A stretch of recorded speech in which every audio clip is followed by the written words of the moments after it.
స్నేహ, నేను చెప్పేది విను. నిజంగా ఈ పాపకు నాకు ఏ సంబంధం లేదు. శివగారు, ఇక చాలు.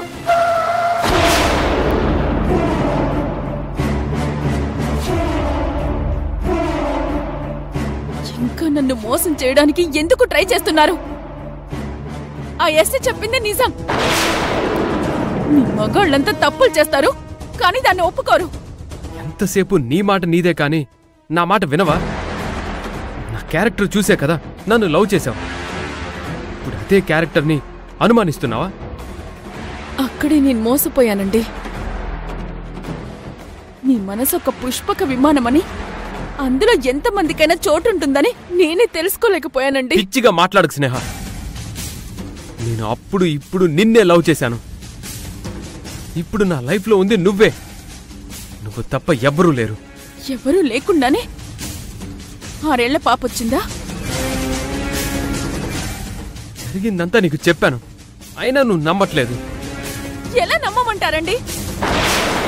ఈ పిల్లేమో అచ్చు గుద్దినట్టు మీలాగే ప్రవర్తిస్తుంది. మీ ఇష్టాలు తనిష్టాలు ఒక్కటే.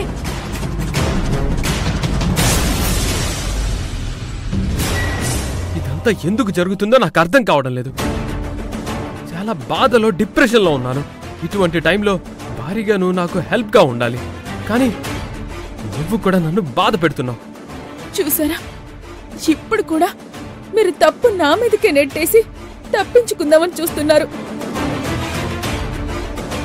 నిజానికి ఇప్పుడు బాధపడాల్సింది నేను. డిప్రెషన్లోకి వెళ్లాల్సింది కూడా నేనే. కానీ దొంగే దొంగ దొంగ అని అరిచినట్టు మీరే తప్పు చేసి మీరే బాధపడుతున్నారు. మీరు డాక్టర్ కదా శివగారు. మనుషుల గురించి, వాళ్ళకొచ్చే రోగాల గురించి మాత్రమే మీకు తెలుసు. మనసుల గురించి మీకు తెలియదు. తనకొక సవతి ఉందని, ఆమెకొక కూతురు కూడా ఉందని తెలిస్తే ఆడది ఎంత బాధపడుతుందో తెలుసా? ఎంత నరకం అనుభవిస్తుందో తెలుసా?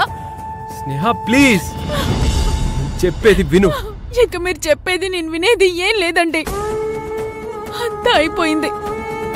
అయినా నేనే పిచ్చిదాన్ని శివగారు. ఎంతసేపు నా మొగుడు అని తప్పించిపోయాను. నా భర్త ప్రేమ మొత్తం నాకే దక్కాలని కనిపించిన దేవుడి కల్లా దండాలు పెట్టాను. కానీ చివరికి ఏమైంది? ఎవరి భర్తనో నేను సొంతం చేసుకున్నాను. మరొక ఆడదాని లైఫ్ లో నిప్పులు పోశాను. ఎంతసేపు నీ గొడవ నీదే కాని నిజమేంటో తెలుసుకోవా? మన ప్రేమ, మన సంసారం అంతా అబద్ధమని తెలిసిపోతుంటే ఇంకా నిజమేంటో తెలుసుకోమంటారేంటి?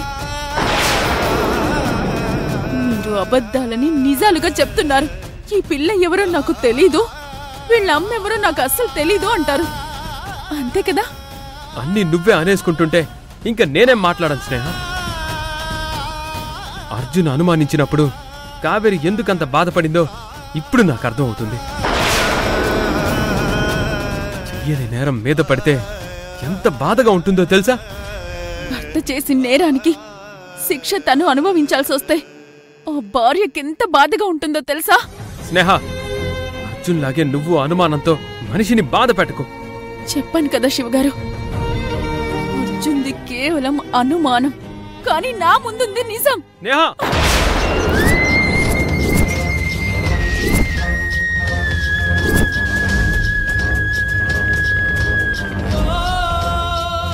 నేను నా భర్త నమ్మాను. సంసారం ఒక అద్దాల మేడ అనుకున్నాను, కానీ ఇది ఒక పేక మేడ అని తెలిసిపోయింది. మీరు, మీ ప్రేమ అంతా అబద్ధమని తేలిపోయింది. ఇక ఈ అబద్ధంతో నేను బ్రతకలేను.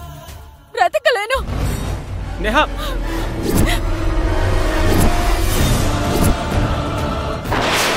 నేహా,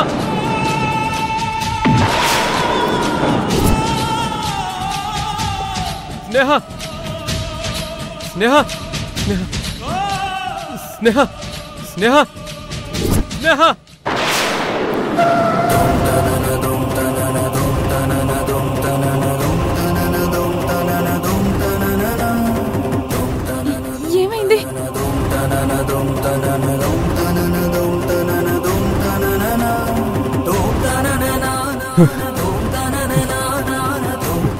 ఏమైంది?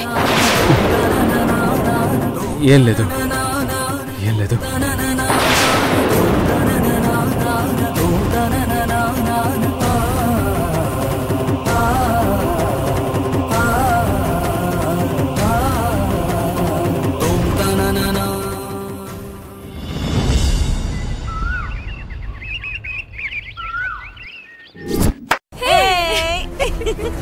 కావేరి, ఆ యమజకు భలే దెబ్బ కొట్టావు.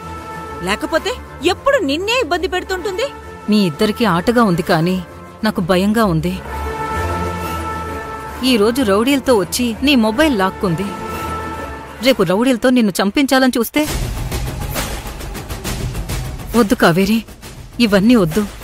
ఇప్పుడే వెళ్ళి ఈ విషయాలన్నీ అర్జున్కి చెప్పేద్దాం.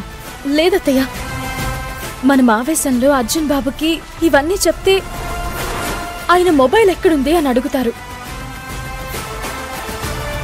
ఒక్కసారి ఆ మొబైల్ ఎక్కడుందో చెప్తే యమజకి తెలిసిపోతుంది. అప్పుడు యమజ ఎంతకైనా తెగిస్తుంది, ఎలాంటి డ్రామాలైనా ఆడుతుంది. అవునన్ని, ఆ మొబైల్ ఎక్కడుందో తెలియనంత వరకు ఆ యమజ మనల్ని ఏం చేయలేదు. అత్తయ్య, దయచేసి అర్థం చేసుకోండి. ప్రూఫ్స్ చూపిస్తే తప్ప అర్జున్ బాబు నన్ను నమ్మరు. మీరిద్దరూ ఇలా మాట్లాడుతున్నారు కానీ నాకెందుకో భయమేస్తుంది. ఆ దుర్మార్గురాల్ని మనం ఇంట్లోనే పెట్టుకున్నాం. అదేం చేస్తుందోనన్న భయంతో బతకాల్సొస్తుంది. ఇంకెంతకాలం అత్తయ్య? రేపు సాయంత్రం వరకే. మొబైల్ రాగానే దాని ఆట కట్టిద్దాం. భయపడకన్ని, ఇక్కడుంది నీ కోడలు కావేరి. అన్ని తను చూసుకుంటుంది. రా కావేరి, మనం బయలుదేరదాం రా.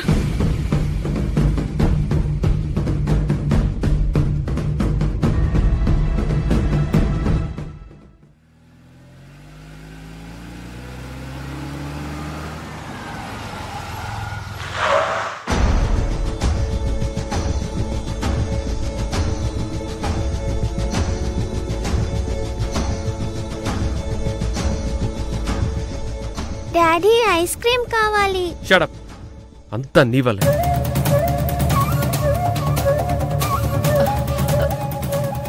ఏమైంది శివ? పాప గురించి ఏమైనా వివరాలు తెలిసాయా? డాడీ, ఐస్ క్రీమ్ కావాలి. గంగా, ముందు పాపం లోపలికి తీసుకెళ్ళు.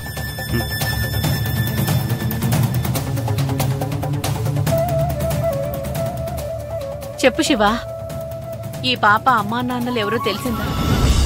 అమ్మ ఎవరో తెలియలేదు, కానీ నాన్న మాత్రం ఈయనే అని కన్ఫర్మ్ గా తేలిపోయింది.